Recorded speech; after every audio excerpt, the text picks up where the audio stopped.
it's hard to dismiss Terry Lovelace as a crazy man. He was an EMT and a medic in the Air Force, earned a law degree from the University of Michigan, worked as both defense attorney in the offices of the Attorney General. Oh, and he's been married to the same woman for 46 and raised a reportedly happily and functionally family. Lovelace says he's never intended to tell the rest of his story or to write a book about it until he took up jogging in 2012. Although, he also suffered from nightmares and hated being in wide open exposed places. It was then he noticed something about his body he couldn't explain. Every time he'd hit the 2-mile mark, a place just above his knee would go numb. Finally, medical tests revealed an unexplained piece of metal the size of a fingernail implanted on his leg. He'd never been in active combat. He'd never been through surgery. There was no entrance scar, and he had no memory of ever being injured. Or did he? Lovelace is the author of the incident at Devil's Den, a true story, and one of the speakers on the roster at the 33rd Annual Ozark Mountain UFO Conference in Ukiah Springs, which has been rescheduled for July 24th through the 26th. What happened at Devil's Den in 1977 was the worst event in lifetime of interactions with what he believes are entities not from this earth. I want to be clear from the start, he says in the introduction to his book, published in 2018. I'm not on a mission to change your mind about the topic of UFOs or the existence of alien life. I plan to take my story to my grave, but haven't started to tell it 2 years ago this month when this book came out. Lovelace says that the experience of speaking at UFO conferences has largely been positive. After 40 years of speaking to juries, I have zero anxiety speaking in front of people, he says. I just tell my story as honestly as I can without establishment. People appreciate it, and something about the story seems to resonate with them. He has also received some 1,300 emails from people who claim they have had experiences with ETs. There's a core group of about 700 that really ring true, he says, by phone from his home in Dallas. They start by saying, "You're not going to believe this," and then they tell me unbelievable stories that I absolutely believe. Lovelace's own story starts when he was a child, about 8 years old, and started seeing little monkey-like people in his bedroom at night. It continues with sightings of UFOs, sometimes when he was alone, sometimes with his Air Force buddy, Toby, and sometimes with his wife. But it was the Devil's Den incident that haunts him most to this day. Stationed at an Air Force in Missouri, Lovelace and his EMT colleague Toby decided a decision that was very random and out of character, he says, to take a camping trip into Arkansas. Toby chose Devil's Den, but they didn't want to stay in the campgrounds at the state park. Instead, they found a summit outside the park where they intended to pitch a tent, watch the night sky, and take photos of majestic overlooks and animals. 24 hours later, their lives were changed forever. Lovelace believes that over that time period, they both were taken aboard a spacecraft, and whatever they did to me, Toby got a double dose of it. They never spoke about what happened, not on the drive back to Missouri and not later, except during one brief encounter when Lovelace assured Toby that he wasn't crazy and it really did happen as he remembered it. Diagnosed with PTSD twice in recent years, Lovelace said writing the book was very therapeutic for me, and I'm glad that I did it. Speaking in public was really very helpful to me, and to those who say he's simply seeking attention, Lovelace has this response: "To be honest, I don't need to sell books. That's not the object of the exercise. If you think I'm a liar, there's nothing I can do to change that. Have a nice day."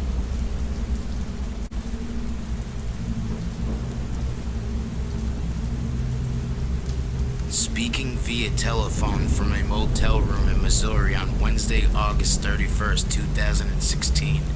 Chuck Rack, one of 4 men who claimed aliens took them while canoeing on Big Eagle Lake in northern Maine 40 years ago, an incident which became internationally known as the Allagash abductions, said it did not happen. The reason I supported the story at first was because I wanted to make money, he said.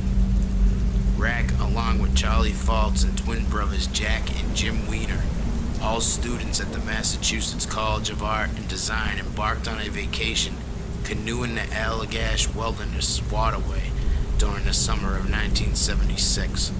However, Rack's input has been notably absent in recent years from news stories and documentaries about the Allagash abductions. According to Rack, on Wednesday, the group did witness an unidentified flying object during their canoe trip, both on the night of the alleged abductions and 2 nights before on Chamberlain Lake. "Oh yes, I saw the craft," Rack said. He said the most vivid sighting occurred as the men were night fishing on Big Eagle Lake. "I had an uncomfortable feeling of being stared at. I turned around and saw this very, very bright globe of light in the sky," he said. Rack described the lights as changing color from white to red to green in a liquid kind of molding motion. Rack said the group reported the bizarre experience the next day to a ranger on duty in the area, who Rack said quickly dismissed the sighting, attributing to the lights as coming from a grand opening at a hardware store in the town of Millinocket. He said, "What we saw was these guys operating a searchlight in the back of a pickup." Rack said there was no way this could have been any hardware store grand opening at 9 o'clock at night coming from 75 miles away. According to Rack, the men continued with their trip and did not discuss the possibility of having been abducted by aliens until years later. Jim Weiner suffered traumatic fall and began to experience seizures. To suffer in this fall, he started having these visions of humanoid beings levitating above his bed, poking him with needles, Rack said. Jim Weiner eventually shared his visions with renowned UFO researcher and author Raymond Fowler, after which the group underwent hypnosis with a man named Tony Constellino. During the regressive hypnosis sessions, both the Wieners and Faults claimed to recall some gray aliens taking them aboard a spacecraft. They said the aliens then performed what they perceived to be medical examinations on the men. Rack now says his hypnosis experience led to no such recall on his part, although previously claimed publicly that it did. Fowler wrote a book about the case in 1993, The Allagash Abductions. A storm of media attention followed, including appearances by the Allagash Four, as the public dubbed Rack, Foltz, and the Weiner brothers, on the Joan Rivers Show in an episode of Unsolved Mysteries. "We were compelled to stay together, all speculating that this thing could go into millions of dollars for each of us," Rack said. "We made very little." Said he and the others eventually had a falling out, after which he began telling people that the abductions never took place. He stopped short of describing the Allagash abductions as an outright hoax. "I don't call it a hoax, just brilliant storytelling. It's not the truth, but I have to admire the storytelling ability of these guys," he said. Rack challenges what many believers of the Allagash abductions consider a key element of the case: the lost time the men allegedly experienced. The men all claim that when they set out fishing on Big Eagle Lake, the evening of the UFO sighting, they had left a large fire burning at their campsite as a beacon to guide them back to the shore during the pitch black night. However, when they returned to the campsite, the fire had burned down much faster than they thought it should, had given the amount of time they thought they had spent out on the water. "Certainly was a big fire, I agree with that," he said.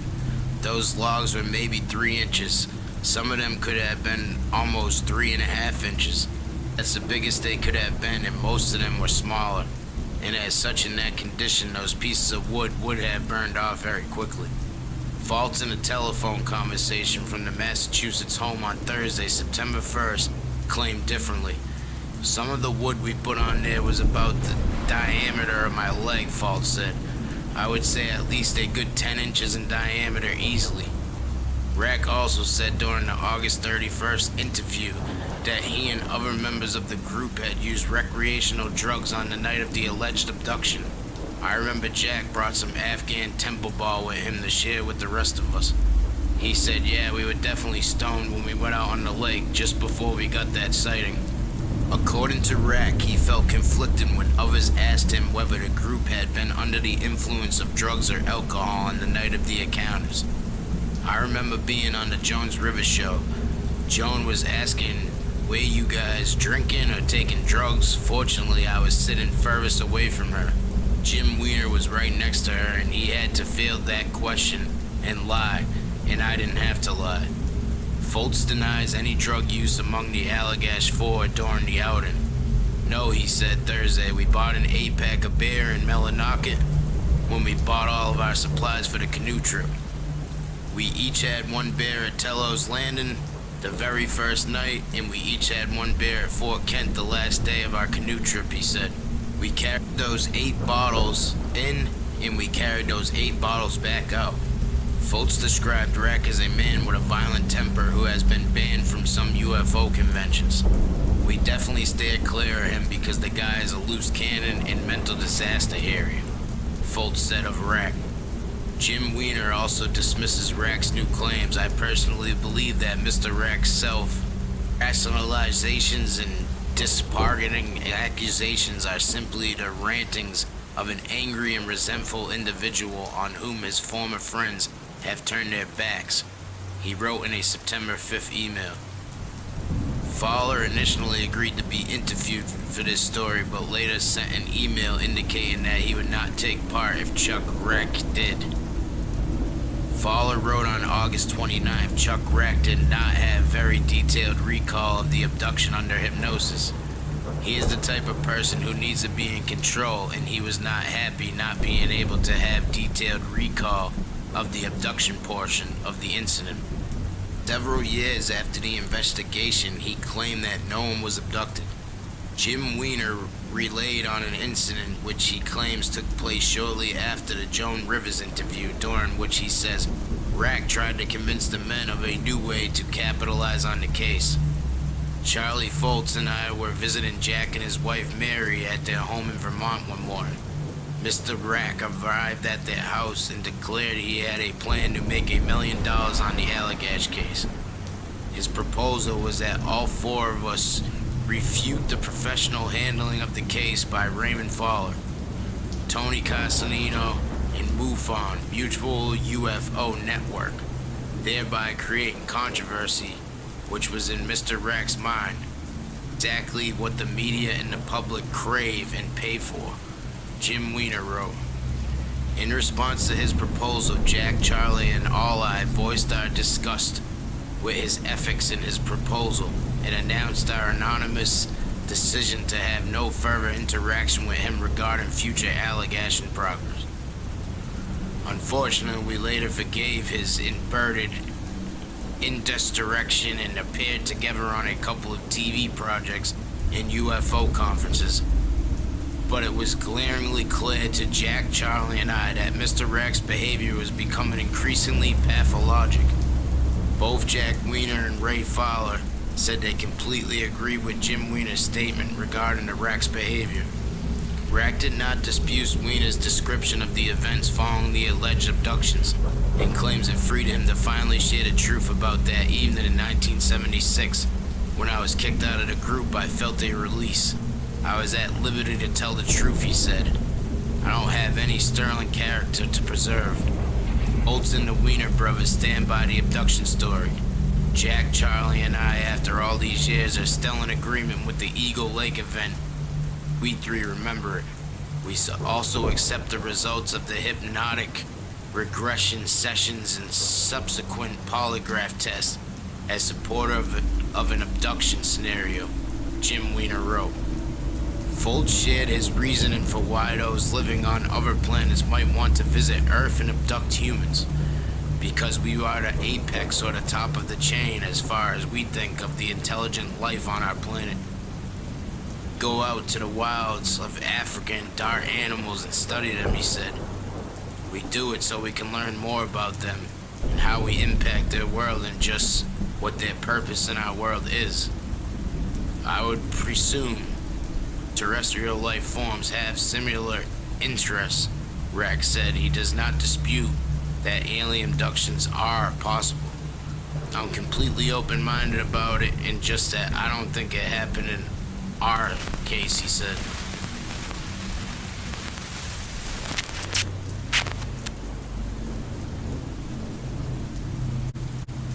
Summer of 1961, Betty and Barney Hill, along with their trusty pup, Desolate, packed up their 1957 Chevrolet Bel Air and took a spontaneous road trip to the Canadian border. Weaving through the wooded, desolate New Hampshire mountains in the middle of the night, the Hells had only their headlights and the stars to keep them company. But something was off. The moon, which had been trailing them up the winding roads, was getting bigger and bigger and incredibly bright. Eventually, the entire span of the road ahead was filled with nothing but a blinding white light. A metallic beeping filled the car as Desley curled into the back seat. But just as Betty motioned to grab Barney, the impossible moon blipped out of existence. Thinking nothing of it, she turned her attention back to the road and continued to drive in silence. But the next morning, the couple noticed they had no recollection of the last 2 hours of their drive, like the light time, and had simply blipped out of existence. His 1966 book, The Interrupted Journey, chronicles the events of that night in full detail, included a subsequent National Investigations Committee on Aerial Phenomenon investigation and the Hells' attempts to regain those lost hours with psychiatric and hypnosis drawings from the tapes of their trance sessions, maps, sketches, and official government reports. Fuller's realization of the Hell story is thorough and questioning and just plain unputdownable. Believers will find truth and skeptics will be questioned in these astonishing pages. The Hells didn't share their tale to be sensational and are instead clearly pretty scared and embarrassed about what they experienced. When they reached out to NICAP for an official government investigation, it's not for fame, but for fear. And when the government finds their story credible, they set out to unlock whatever is behind their stimulation's amnesia through skeptical psychological intervention each step of the way. The story is questioned, torn apart, and countered with logical explanations. Every aspect of their night is examined from multiple angles and repeated for us to scrutinize. Fuller takes care to present the reader with each version of the story throughout the book, NICAPS, Betty's, Barney's, etc., in a way that lets us draw your own conclusions. The evidence is presented as objectively but vividly as possible. It is up to the reader to put together the puzzle for themselves and walk away with their own conclusions. Through many of the questions of the night are still unanswered. It remains a key piece of discourse in alien experience and conversations. Some 60 years since the encounter, the Hell story continues to be one of the most thorough accounts to date.